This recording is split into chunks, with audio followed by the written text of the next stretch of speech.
had some technical issues. Tried to start streaming an hour ago and couldn't do so for a reason unknown.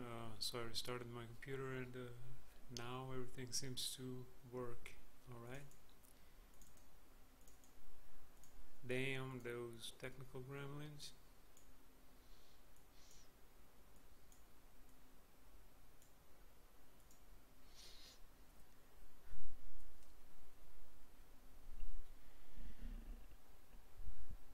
The heat is keeping me lobotomized to a degree.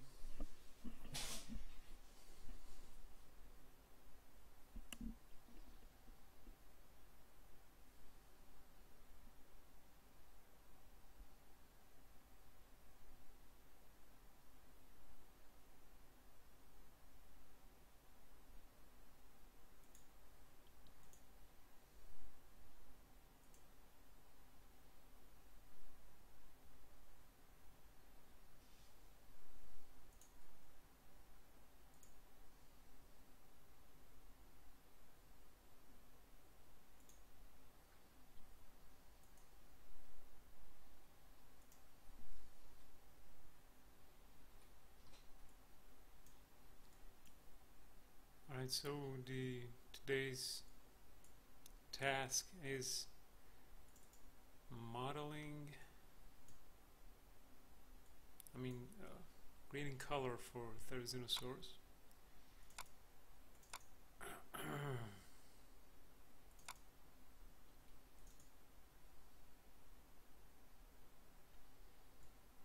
So this was the male version that was chosen.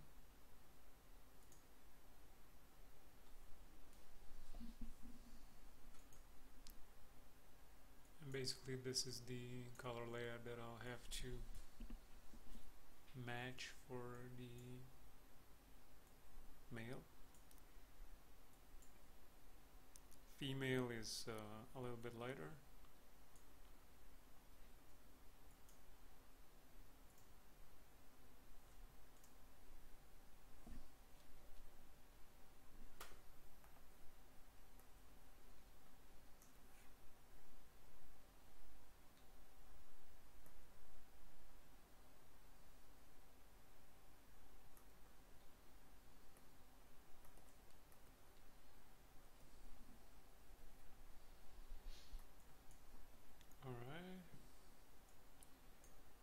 Just trying to quickly adjust my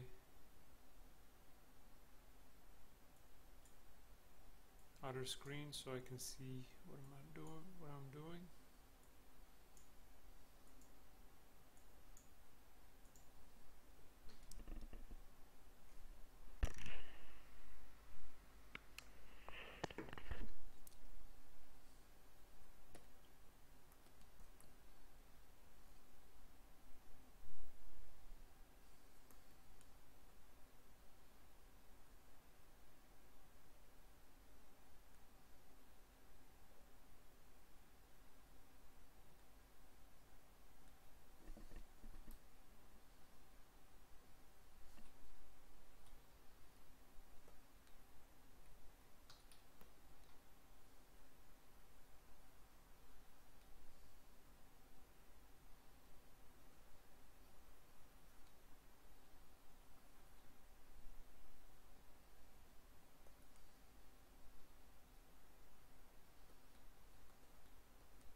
I'm deviating a little bit from the reference.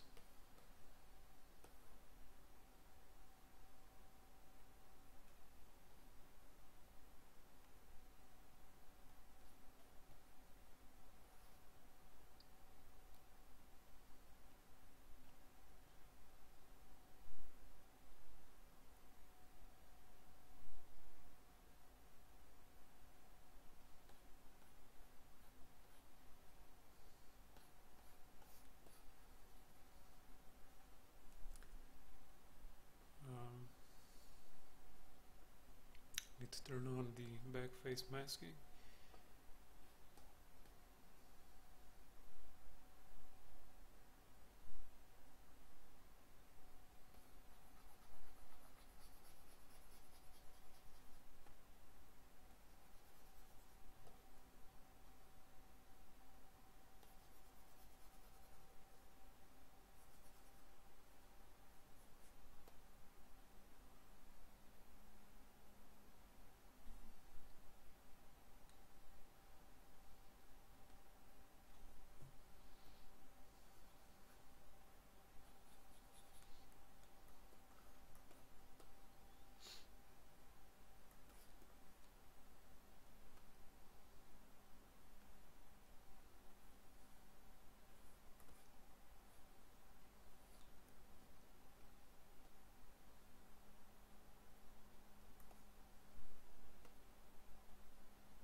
I still need to attach dentures to this model,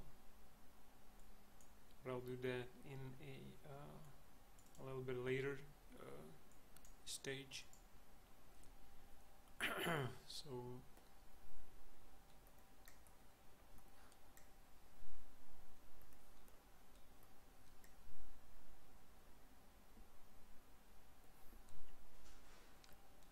it's not forgotten, it's just something I'll be doing later.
Oh, hey man.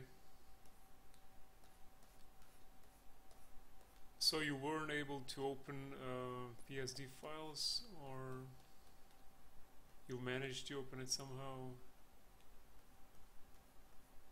Does it support layers?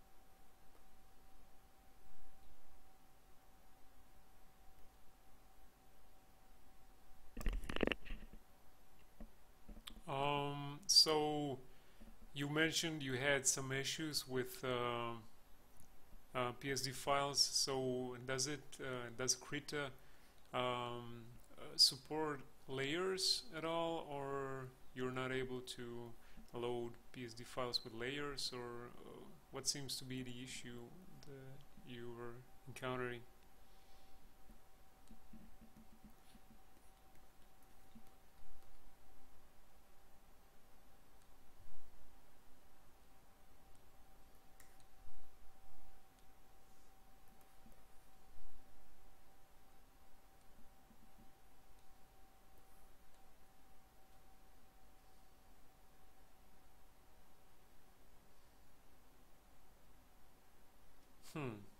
Weird. Yeah, I haven't tried it yet. Basically, I discovered it a couple days ago, and I've been wanting to, but just couldn't. And but I'll definitely give it a go because, as I said, I've seen some pretty amazing features.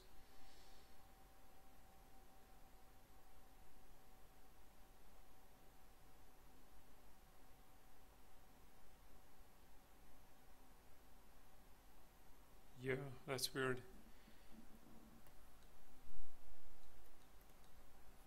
Could be some compatibility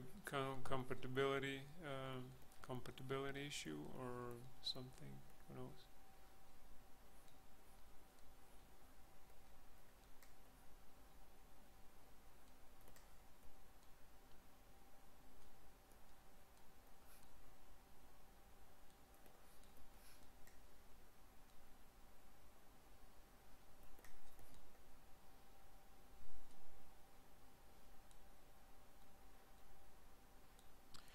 For instance, ZBrush has an amazing sort of painting add-on where it really sort of simulates oil and some of these techniques pretty good. It's just some other features are a little bit clunky, and I was sort of thinking to myself, if there was a version where I had the best things that I like about Photoshop and some of these nice features and nice brush effects from ZBrush, it would have been a pretty cool digital painting software.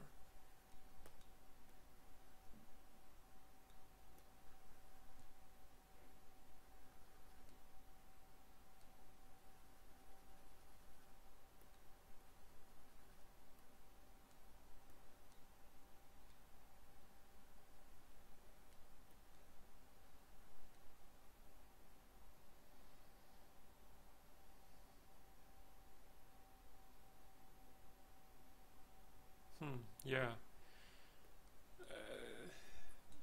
Yeah, if it's a 32-bit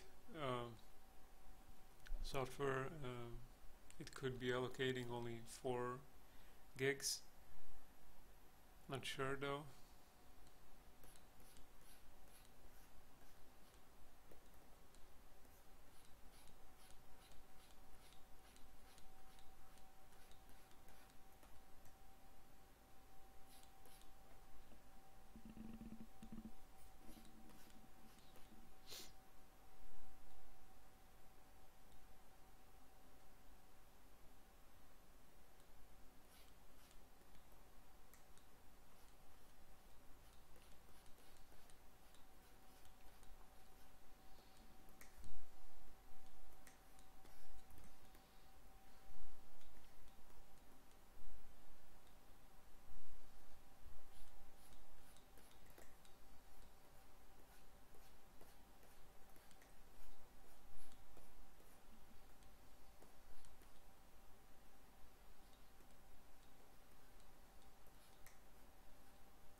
Yeah.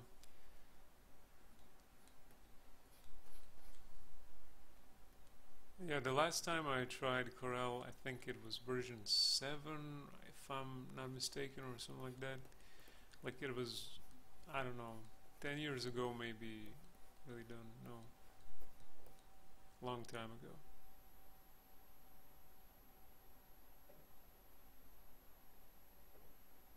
Yeah, you mentioned that it has good perspective stuff going on.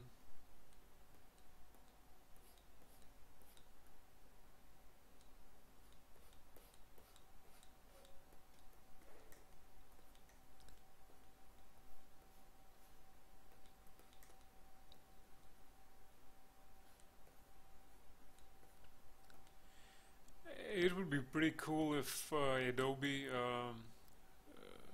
sort of created a version of Photoshop for exclusively built for digital painting, because Photoshop in itself uh, it's not a digital painting software.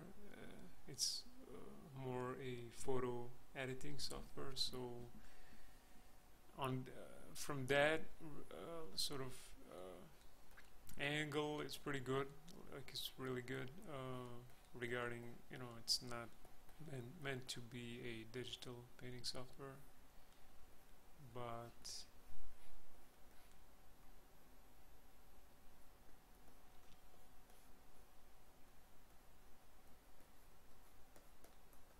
again, it would be pretty cool if Adobe created a version with some plugins and some brushes and some features that would make Photoshop even more like just better, in that aspect.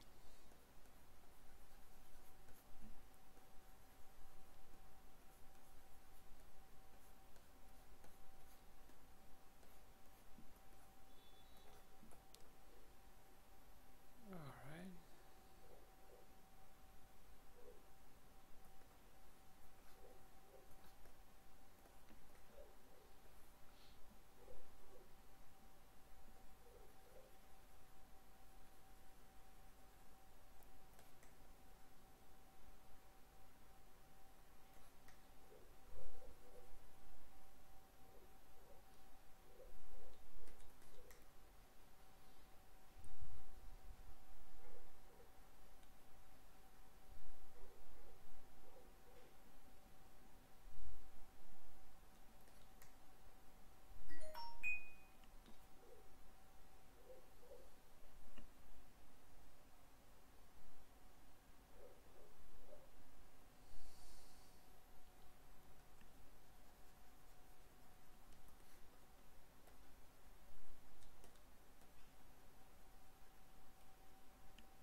man? Hey, how are you? Thanks.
it's the heat, nothing else. Basically, you know, these hot periods, sort of just, you know, fighting to stay awake at my desk. It's just so relentless, this heat.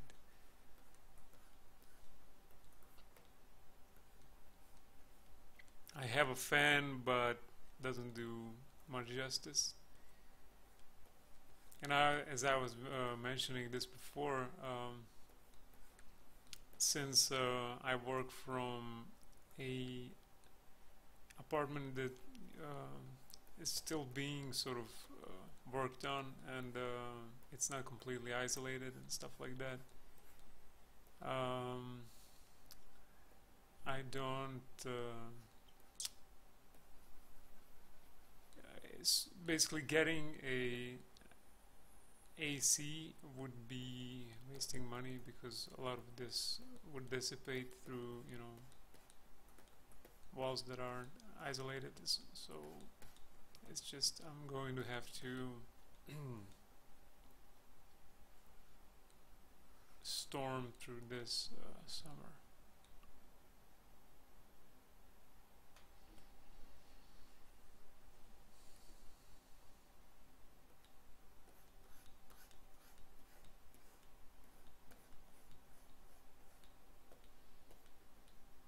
Basically, the fan, I can feel blowing the hot air at me. So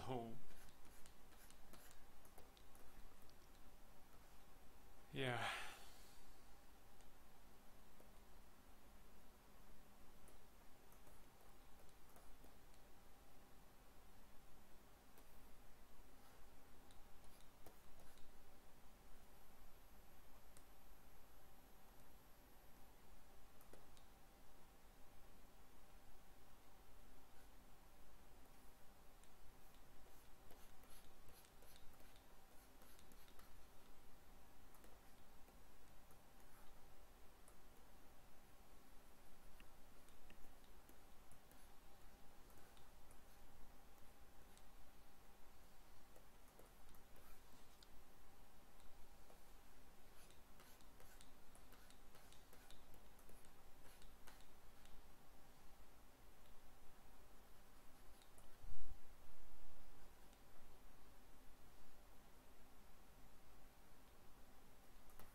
dinosaurs, modeling and stuff like that.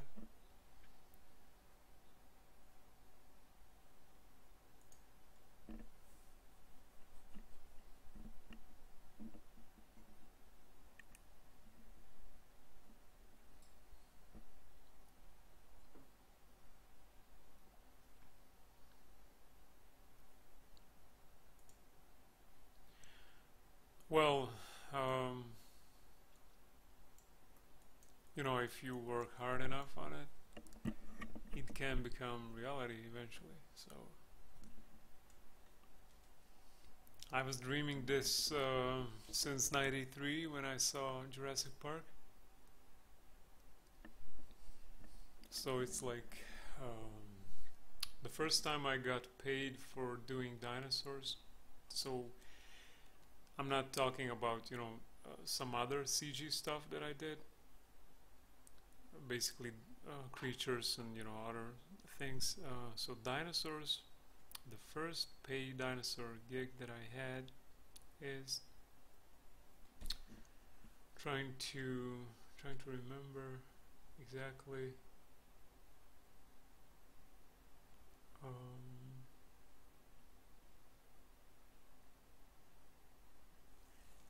I think my first dinosaur gig was in 2009. So it took me, what's that, like 16 years. Yeah, that's, when you put it like that, it's a little bit too much. But I've seen Jurassic Park when I was 13 years old, so there's that.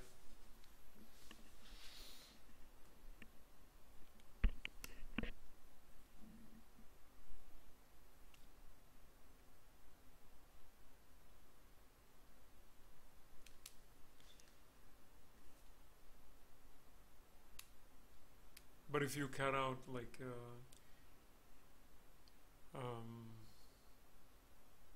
sort of, if we would like cut out those 7 or 8 years, and if you know, if I was like 20ish when I've seen Jurassic Park, I'm pretty sure it would have happened like earlier.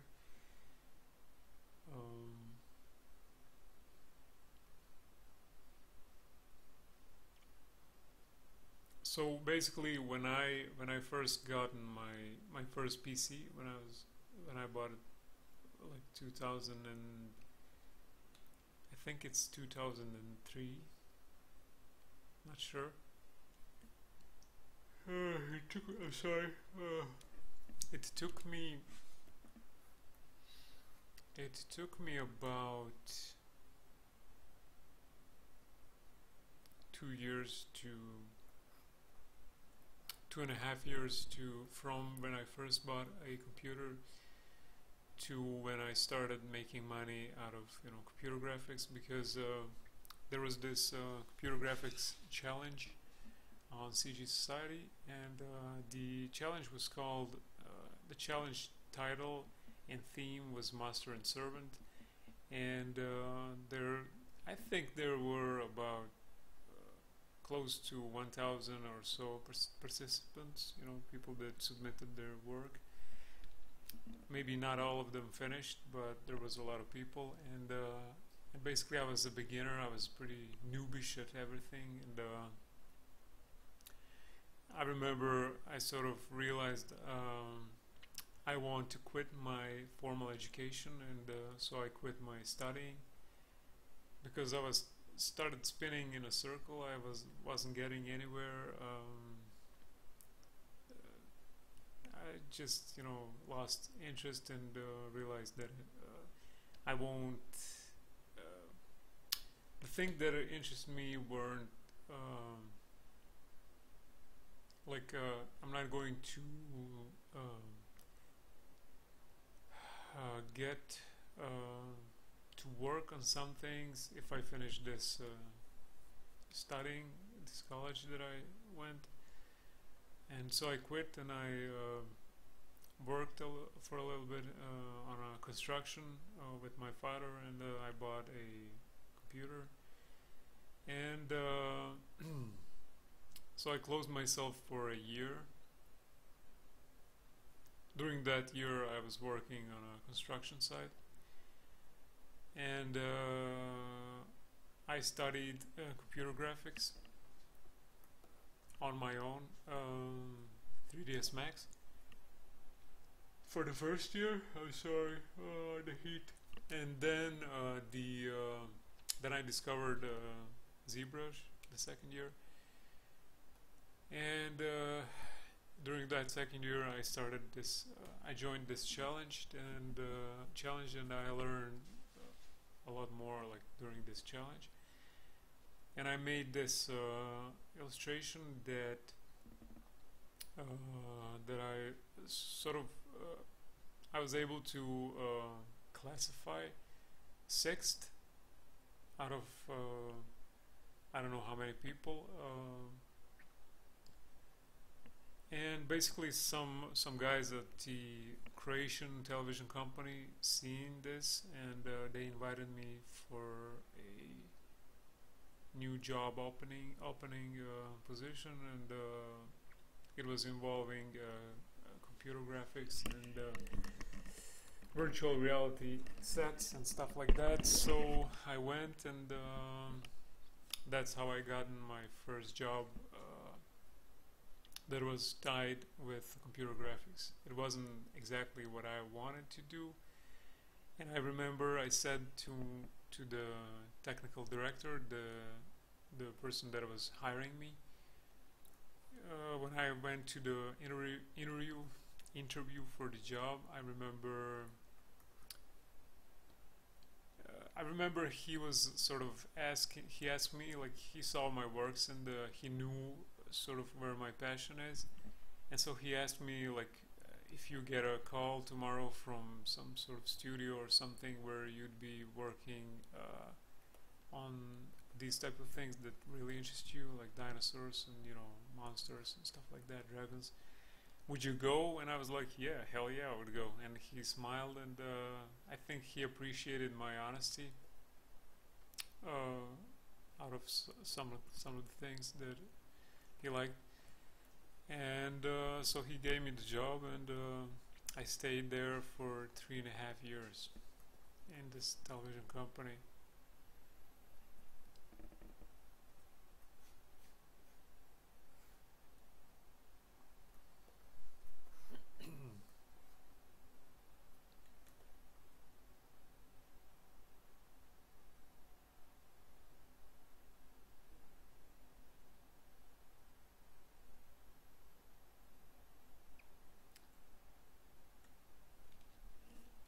And yeah, basically during those 3.5 years, I realized this is not something that I want to do for the rest of my life, or for, you know, more years.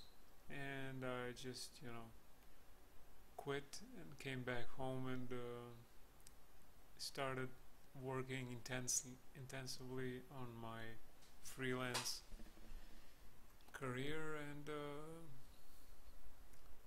things started happening, you know, slowly, and it's good now.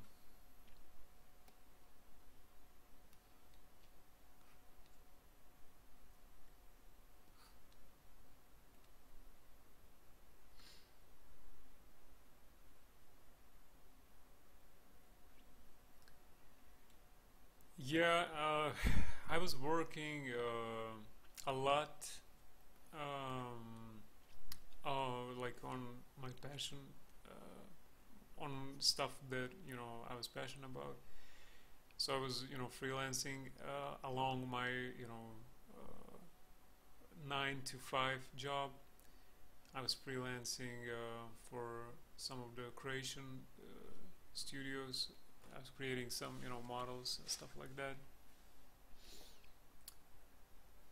Um, but when I was not working in the TV company, when I was not freelancing and creating some, you know, models, basically I was, most of the time I was working, I was creating computer generated fruit or food or some cans and some products and stuff like that, ice creams and that type of bullshit. And when I wasn't doing that, I was working on creating some dinosaurs and stuff like that, and dragons and illustrations for computer graphic forums, and sort of just maintaining the presence on these forums, and just making everyone else aware of okay, there's this guy and he's like passionate about this, and he liked to get into this business and stuff like that. And when I came back home in 2009, I was working day in, day out, creating all type of content. And I created Dino Monsters, my characters, which they really helped me, like sort of jumpstart my freelance career, because when I published these guys online, when I published a website, when I started spamming these computer graphic forums with the content, it really people simply started emailing me and inquiring for my services.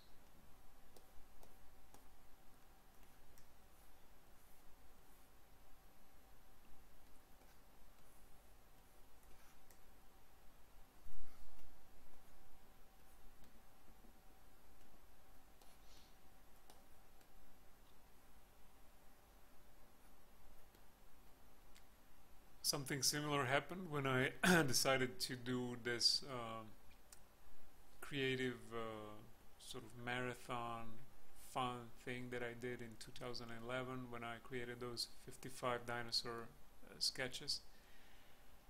And this thing turned out to be pretty good as well, in terms of getting myself out there and making myself sort of present and known in the field. And so from these things I learned that you sort of have to aim high in order to make everybody else aware of you, or something like that. I don't know. So you cannot just say, okay, so I'm going to create this one model or this two models and expect miracles. From my own experience, it doesn't work like that. You need to roll your sleeves high and just pound and get those pixels rolling. In our case, polygons. So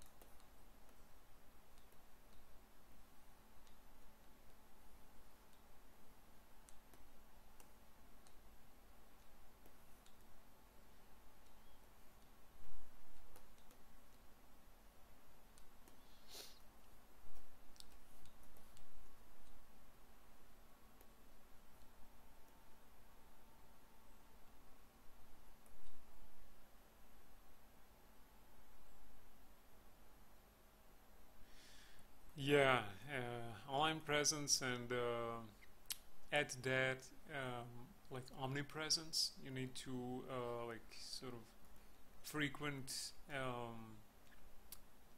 more of these forums and more of these places. It's not enough to sort of hang out on one of these forms, and that's it. Like, you should be able to, you know,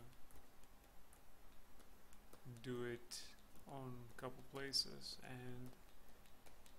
and sort of try and, you know, post and make new works, and as much as possible, as often as possible.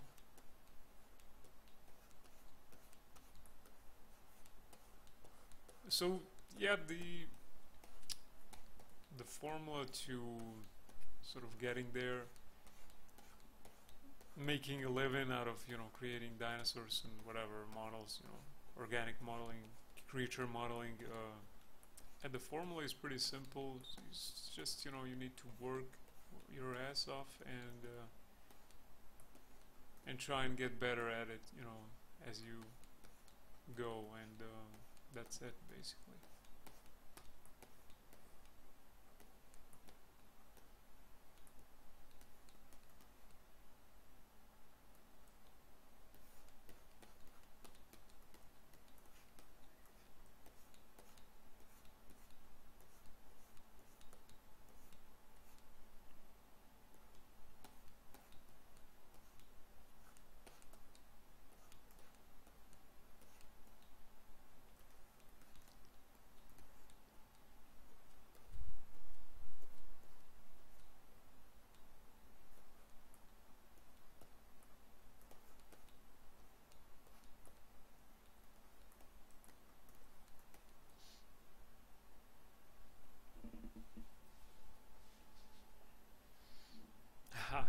Thanks, man.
Oh, sick, have a call.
So I'm sort of trying to tie in a iridescent feathers that are going to be added later on. So I'm trying to create some sort of iridescent effect that is happening on some of these larger scales as well. Just, you know, faking it a little bit. I could put it together in the shader as well, although the more things you add in the shader in 3ds Max, the longer the render times, and so, you know, it's always about optimizing where you can to get these softwares and, you know, things work faster and not lose too much time.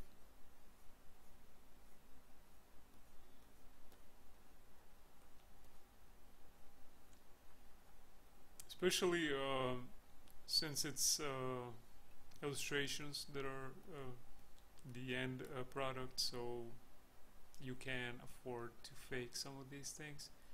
If it was like video, iridescence is a dynamic property of the surface, and it changes dependent on the viewpoint, so, you know, you have to, if it was the animated dinosaur, we would have to, you know, create shader with iridescence, so it's dynamic, it changes as the camera angle changes relative to the, you know, surface of the foot. So there you have it.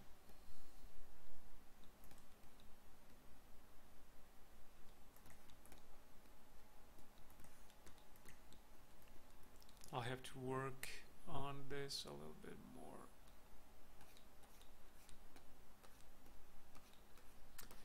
Anyway, I'm going to have to wrap this part of the stream up, and I'll be back in a couple hours. I need to go and celebrate a birthday of a young boy with my wife.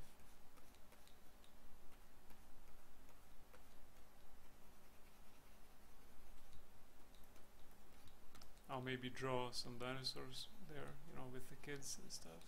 They like it.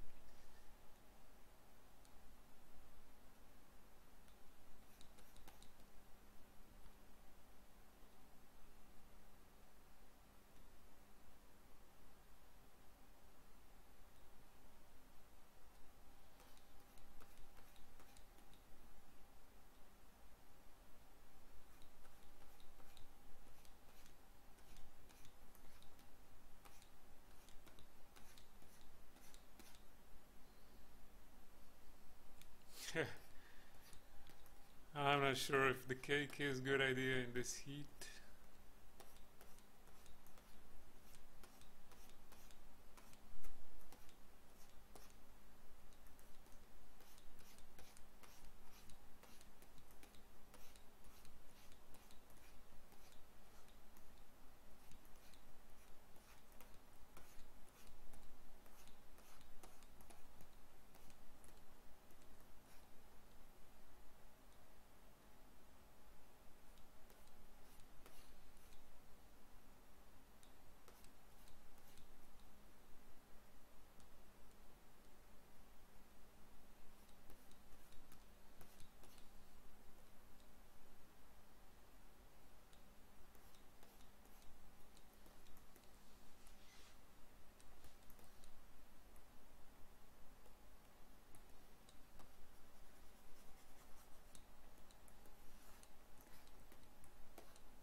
Alrighty. Yeah, you said it.